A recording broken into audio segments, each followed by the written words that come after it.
Hello, my name is Jim DeMaio, and this is A Course in Miracles. Today we're looking at Lesson 71. Only God's plan for salvation will work. You may not realize that the ego has set up a plan for salvation in opposition to God's. It is this plan in which you believe. Since it is the opposite of God's, you also believe that to accept God's plan in place of the ego's is to be damned. This sounds preposterous, of course, yet after we have considered just what the ego's plan is, perhaps you will realize that, however preposterous it may be, you do believe in it. Excuse me. The ego's plan for salvation centers around holding grievances. It maintains that if someone else spoke or acted differently, if some external circumstance or event were changed, you would be saved. Thus, the source of salvation is constantly perceived as outside yourself. Each grievance you hold is a declaration and an assertion in which you believe that says, if this were different, I would be saved. The change of mind necessary for salvation is thus demanded of everyone and everything except yourself. The role assigned to your mind in this plan then is simply to determine what other than itself must change if you are to be saved. According to this insane plan, any perceived source of salvation is acceptable, provided that it will not work. This ensures that the fruitless search will continue for the illusions to persist, that although this hope has always failed, there is still grounds for hope in other places and in other things. Another person will yet serve better. Another situation will yet offer success. Such is the ego's plan for your salvation. Surely you can see how it is in strict accord with the ego's basic doctrine. Seek, but do not find. For what could more surely guarantee that you will not find salvation than to channelize all your efforts in searching for where it is not? God's plan for salvation works simply because by following His direction you seek for salvation where it is. But if you are to succeed as God promises you will, you must be willing to seek there only. Otherwise your purpose is divided, and you will attempt to follow two plans for salvation that are diametrically opposed in all ways. The result can only bring confusion, misery, and a deep sense of failure and despair. How can you escape all this? Very simply, the idea for today is the answer. Only God's plan for salvation will work. There can be no real conflict about this because there is no possible alternative to God's plan that will save you. His is the only plan that is certain in its outcome.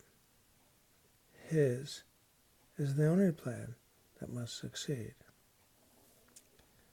Let us begin recognizing this certainty today. And let us rejoice that there is an answer to what seems to be a conflict with no resolution possible. All things are possible to God. Salvation must be yours because of His plan, which cannot fail.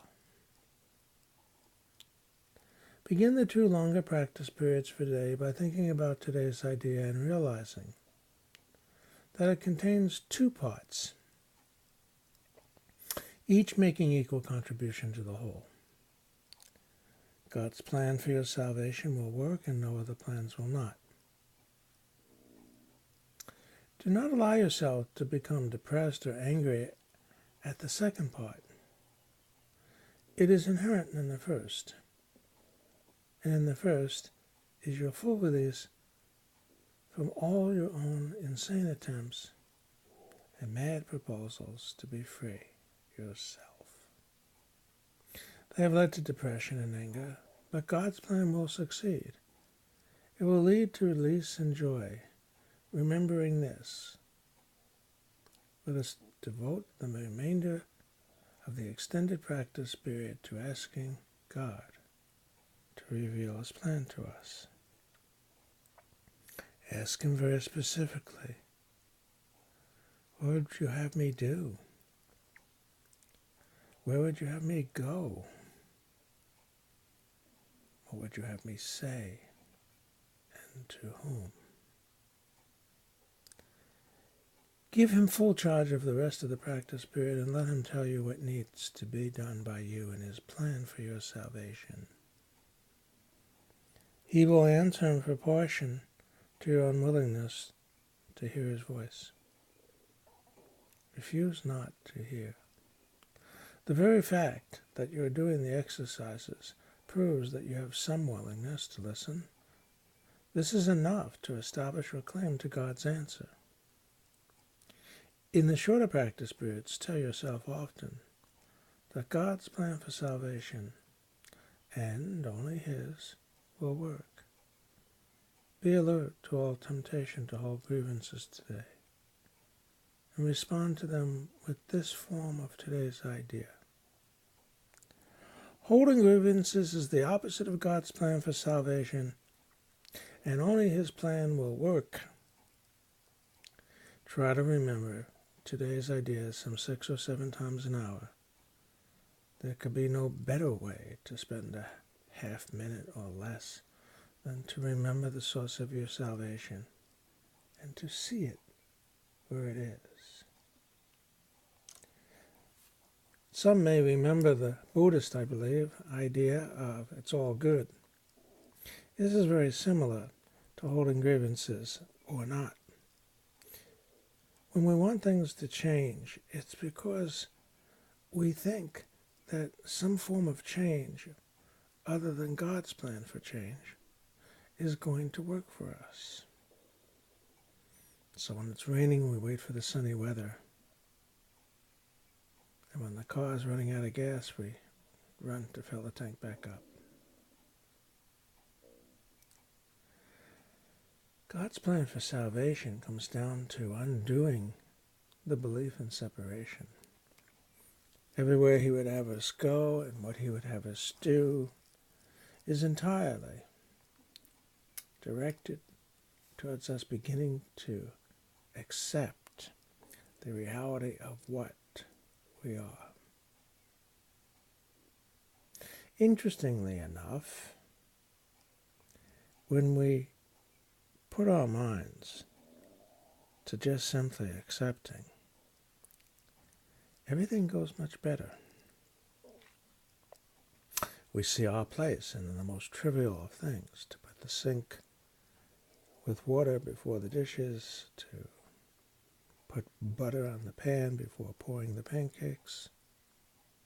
Every trivial thing falls into place when we hold God's plan for salvation. I noticed in the beginning of my practice period, and maybe you have too, a kind of confusing resistance.